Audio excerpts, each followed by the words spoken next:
আমরা এই মুহূর্তে শ্যামবাজার ট্রাফিক গার্ড এরিয়ার মধ্যে রয়েছি, রাজা দীনেন্দ্র স্ট্রিট। এটা উল্টোডাঙ্গা থানা এরিয়া। এখানে বিভিন্ন জায়গায়, বেশ কিছুটা জায়গায় অবৈধ পার্কিংয়ের ছবি ধরা পড়লো। গতকাল মুখ্যমন্ত্রী মমতা বন্দ্যোপাধ্যায় কলকাতার পুলিশ কমিশনারকে নির্দেশ দিয়েছেন যে কোনো জায়গায় যাতে অবৈধ পার্কিং না হয় পুলিশ আধিকারিকরা ব্যবস্থা নেন। এই মুহূর্তে যে ছবি আমরা দেখাবো, শ্যামবাজার ট্রাফিক গার্ডের অফিসিয়ালস তারা কিন্তু রাস্তার ওপর যে যে জায়গায় আনঅথরাইজড পার্কিং রয়েছে প্রত্যেকটা জায়গায় পার্কিংয়ের গাড়ির নাম্বার দেখে গাড়ির মালিককে ফোন করছেন। শুধু তাই নয়, এই ধরনের ক্ল্যাম্প আমাদের ক্যামেরা পার্সন সুমন দেখাচ্ছে, এই ধরনের ক্ল্যাম্প কিন্তু প্রত্যেকটা গাড়িতে লাগিয়ে দেওয়া হচ্ছে। আর কলকাতার রাস্তায় একটা অভিযোগ সামনে উঠে এসেছে যে এই প্রত্যেকটা পার্কিংয়ের পেছনে স্থানীয় যারা রাজনৈতিক দলের নেতা তারা কিন্তু প্রশ্রয় দিচ্ছেন এবং তাদের মতোতেই শহর কলকাতা জুড়ে ব্যাঙের ছাতার মতোই অবৈধ পার্কিং রয়েছে। সরাসরি ছবিটা দেখাচ্ছি, প্রত্যেকটা গাড়ি এই রাজা দীনেন্দ্র স্ট্রিটের ওপরে।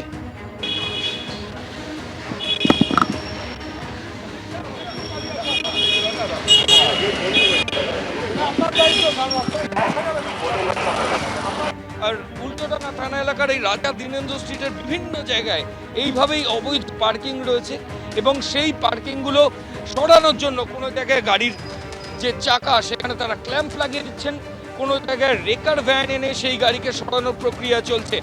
শ্যামবাজার ট্রাফিক গার্ডের অফিসিয়ালরা কিন্তু ফুটপাথ থেকে এইভাবেই গাড়ি সরিয়ে দিচ্ছেন এবং যারা গাড়ির মালিক তাদেরকে স্পষ্ট নির্দেশ দেওয়া হচ্ছে যে এখানে ভবিষ্যতে গাড়ি রাখলে, আমি দেখাবো ছবিটা, ফুটপাথ থেকে গাড়ি বার করে গাড়ির মালিক তিনি বাড়ির ভেতর ঢুকিয়ে দিলেন। অর্থাৎ दादा गाड़ी तो हम लोग यहाँ पार्किंग का फीस देने लग रहे हैं। ফিস কাকে দেন পার্কিং? पार्किंग फीस जो ये कलकत्ता कॉरपोरेशन जो है, कोलकाता कॉरपोरेशन। স্থানীয়রা দাবি করছেন যে তারা পার্কিং ফিস দেন, কিন্তু প্রশ্ন উঠছে যে শহরের রাস্তা দখল করে গাড়ি রাখা এবং এই ফিস যারা নিচ্ছেন তারা কি আদৌ সমস্ত সরকারি নিয়ম মেনে নিচ্ছেন, পুলিশকে নলেজে রেখে নিচ্ছেন? এই সমস্ত প্রশ্ন কিন্তু সামনে উঠছে। পুলিশ আধিকারিকরা কিন্তু সমস্ত অবৈধ পার্কিং সেগুলো কিন্তু এখান থেকে রিমুভ করে দিচ্ছেন, এমনই ছবি কিন্তু এখানে ধরা পড়ছে। ক্যামেরার সুমনের সঙ্গে ময়ূখ ঠাকুর চক্রবর্তী, এবিপি আনন্দ, কলকাতা। হকার উচ্ছেদের পরে এই মুহূর্তে কিন্তু পুলিশ প্রশাসন তৎপর। তারা শহর জুড়ে যে সমস্ত জায়গাতে বেআইনি পার্কিং রয়েছে সেই পার্কিং হটাতে সকাল থেকে যেটা দেখা যাচ্ছে যে উত্তর কলকাতার বিভিন্ন জায়গাতে পুলিশের তরফে রেড করা হচ্ছে এবং এই মুহূর্তে ঠিক ক্যালকাটা ইউনিভার্সিটির পাশের যে গলি রয়েছে, অর্থাৎ কলেজ স্ট্রিটের যে ক্যাম্পাস রয়েছে তার পাশে যে সমস্ত গাড়িগুলি দীর্ঘদিন থেকে কোনো রকম নিয়ম কানুন না মেনে পার্কিং করা হচ্ছে, সেখানে কিন্তু এই মুহূর্তে রেকার এনে সেই গাড়িগুলোকে তোলার বন্দোবস্ত করা হচ্ছে। এইগুলো এই দিকটা যেটা আছে, এই দিকটা অথরাইজ, এই দিকটা আনঅথরাইজ এবং ফুটপাথও এনক্রোচ করে রেখেছে। এগুলোর এগেনস্টে আমরা অভিযান চালাচ্ছি। আমরা এইগুলো নিয়ে যাচ্ছি থানায় নিয়ে গিয়ে রেখে দেওয়া হচ্ছে। আর বাকি যে গাড়িগুলো আছে, যে ড্রাইভার আছে তাদেরকে এখানে কেস করে দেওয়া হচ্ছে।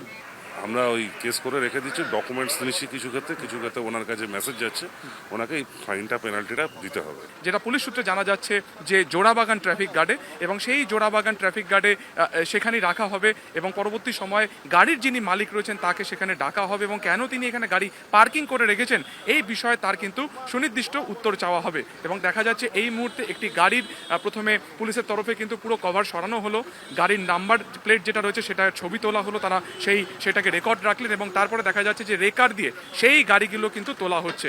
আমরা জানি ইতিমধ্যে বেআইনিভাবে হকার যারা ফুটপাত দখল করে বসেছিলেন তাদেরকে উচ্ছেদের ক্ষেত্রে বিগত কয়েকদিন থেকে যে সমস্ত অভিযান চালানো হচ্ছে সরকারের তরফে, এবারে সরকারের নজর কিন্তু অবশ্যই বিভিন্ন রাস্তাতে বেআইনিভাবে পার্কিং করা এই গাড়িগুলো, যেগুলো এই মুহূর্তে কিন্তু এক এক করে বাজেয়াপ্ত করা হচ্ছে পুলিশের তরফে। ক্যামেরা সন্দীপ সাধুকার সঙ্গে সুকান্ত মুখোপাধ্যায়, এবিপি আনন্দ, কলকাতা।